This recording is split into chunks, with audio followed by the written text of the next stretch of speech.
A very good evening. You're watching Newsx and I'm Shivani Singh.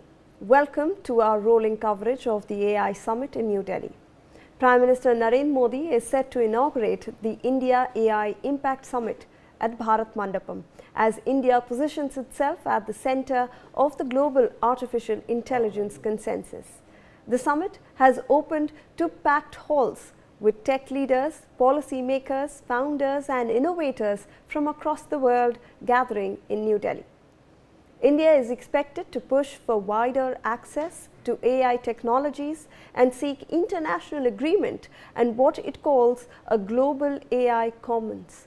In a post on X, the Prime Minister said, India stands at the forefront of the AI transformation, adding that the country's strides in artificial intelligence reflect both ambition and responsibility. He welcomed world leaders, industry captains and researchers to the summit. The event is seen as a key moment in India's push to shape global conversations on responsible and inclusive AI development. Let me, in fact, go across to my colleague Aditya Budhavan, who is joining us live from Bharat Mandapam, which is where this AI Impact Summit is being organized. Aditya, we are waiting for the Prime Minister to inaugurate this entire summit at the Bharat Mandapam. Take us through all those details. Well, absolutely, Shivani. We are just standing outside the Bharat Mandapam where AI Impact Summit is happening, and clearly, I would just request my video journalist Raju to show the visuals from here. You know, a lot of people here are waiting, to enter here from here. This is the gate number 7 of the Bharat Mandapam gate, and definitely, as you can see, Prime Minister Narendra Modi is expected to inaugurate the AI Impact Summit. And let us also just inform our viewers that several diplomats and high commissioners of other countries are currently present in the Bharat Mandapam. And considering the fact, the importance of the artificial intelligence, it has now entered in every domain, that concerns human life. There is a lot of convergence of artificial intelligence into several different domains of what the human existence is. Definitely, and in the years to come, we could see the penetration of the artificial intelligence in every domain. So this is a very, very good opportunity, for India also, since this AI Impact Summit is being organized in India, to take, India has an opportunity to take leads in the domain of artificial intelligence, which is very, very critical at this juncture. And I was also considering the security situation here, as you can see, I will just also show you the visuals of how the security arrangements are in full place here. There is also the Delhi police SWAT van also deployed here outside, and a lot of police personnel are very frequently, patrolling this particular area. So clearly, at this juncture, there is a lot, because the PM is set to inaugurate the AI Impact Summit. So definitely, Shivani, it is a day full of diplomatic engagements, because diplomats from several countries are here, and definitely, several startups, AI startups, if you see, are in presence at the Bharat Mandapam, showcasing their startup ideas related to artificial intelligence. So definitely, it is a win-win situation for everybody, and it needs to be seen how things unfold in this scenario. Shivani. Right, Aditya. I would request you to please stay on with us. In fact, also joining us on the broadcast to discuss this further is Dr. Sharat Kohli, Senior Economist, Mithali Nikor, Economist, and we also have other guests who will be joining us shortly. I thank both of you for joining us on the broadcast to discuss this further. If I can go across to Dr. Kohli first. Dr. Kohli, we are looking at the inauguration of the AI Summit in India. It's hosting one of the biggest in the global south. What are your first observations regarding India hosting this? Good evening, Shivani, to you, my fellow panelists, and the viewers. I think it's going to be a landmark moment for India. India is suddenly getting on the global map of artificial intelligence, and it's an irony that when Indian IT companies are under target from the stock markets and from the sellers, that these IT companies, because of AI, are probably going to lose business over a period of time. The likes of TCS, Infosys, Wipro, Tech Mahindra, LTI, Infotech. These countries have been under pressure. Their bottom lines, their top lines are set to be threatened because the kind of work they were doing. And on the other side, we have the opportunity. So I think it's going to be a great moment where all the inhibitions, because whatever we have right now, we believe yes, AI is going to eat away into certain repetitive coding kind of jobs. But at the same time, AI is going to throw up opportunity. And what is ironical is that the very companies, tech companies who developed AI, today their own business is under threat. So AI is trying to eat its own creator, if I put it in different words. I think a landmark moment we have. Dr. Kohli, I will come back to you. There is some issue with your network connection. If you can get that fixed. Let me rope in Mithali into this discussion for the time being. Mithali, thank you for joining us on Newsx.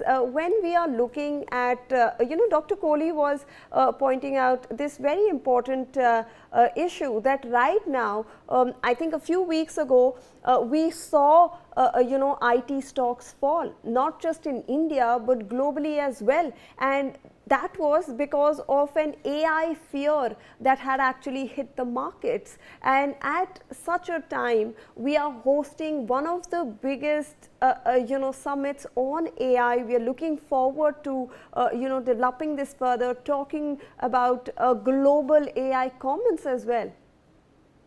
No, absolutely. I think, today's AI summit, the reason why this is so critical and this is so important is because this is heralding a change in India's own technology future. I mean, if we think about India's technology future, if we think about the IT companies, people are just talking about the stock market valuations of the IT companies, but they are not aware of how the IT companies and Indian IT companies themselves are actually amongst the creators and innovators that are driving the AI business across the world. So earlier, Indian IT outsourcing was always based on, okay, there's a price differential, so we'll outsource it to India. But today that's not the case. India is creating AI-based, AI-driven products and services, which it is deploying in developed countries like the US, the UK, the EU, in order to drive value for its existing and potential clients. So it's not as though Indian IT is behind. It's not as though Indian IT will get butchered because of AI. In fact, Indian IT is the creator of AI, Indian IT is the deployer of AI, and Indian IT is using and leveraging AI to create innovation in the digital transformation space. So I think that's an industry that is going to remain very buoyant. It's going to remain very relevant.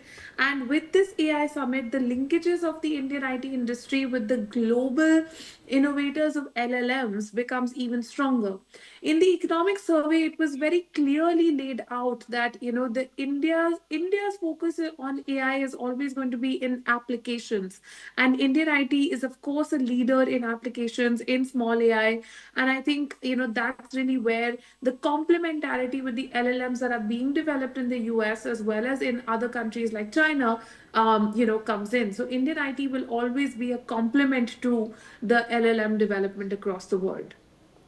Absolutely, Mithali. In fact, there is some information coming in. Let me introduce that to our viewers. Anthropic's Bengaluru-born Chief Technology Officer Rahul Patil has reflected on his city days when delivering a keynote after launching the company's city office, saying impossible things are possible in India. He has made this statement after announcing the opening of their Bengaluru office. He added that he studied in the Baldwin School, graduating from the city's St. Joseph's University. He also said that he believed AI to be probably the most transformative things over the next 100 years, which made him venture into the path. In fact, let me also rope in another guest who has joined us on the broadcast. Mayurakshi Das, founder and CEO, Elixir AI. Thank you so much, ma'am, for joining us on the broadcast. Ma'am, when we are looking at such developments that obviously are coming through, we are talking about the CTO of Anthropic, and they are looking to establish new offices. You are yourself the founder and CEO of an AI startup. How are you looking at the environment that India is actually providing for AI development? Right, thank you. So AI is not only defining India's future. I think the AI and innovation coming from India is now defining the world's future. Um, this entire event, mega event being held in India, and the likes of OpenAI, Anthropic, all of them being in India is really an example of the fact that we are now an acclaimed AI hub. And I think that argument now needs to be put to rest as to, we need no further validation as to whether India is or not an AI expert. Having said that, I think there are a couple of things that will make this story a further success. While innovators like me, my panelists here, I think innovation, we are, innovating on a day-to-day basis. What lacks in India, if I may say, and this is just constructive, steps towards becoming a further superpower, is the adoption of AI within India.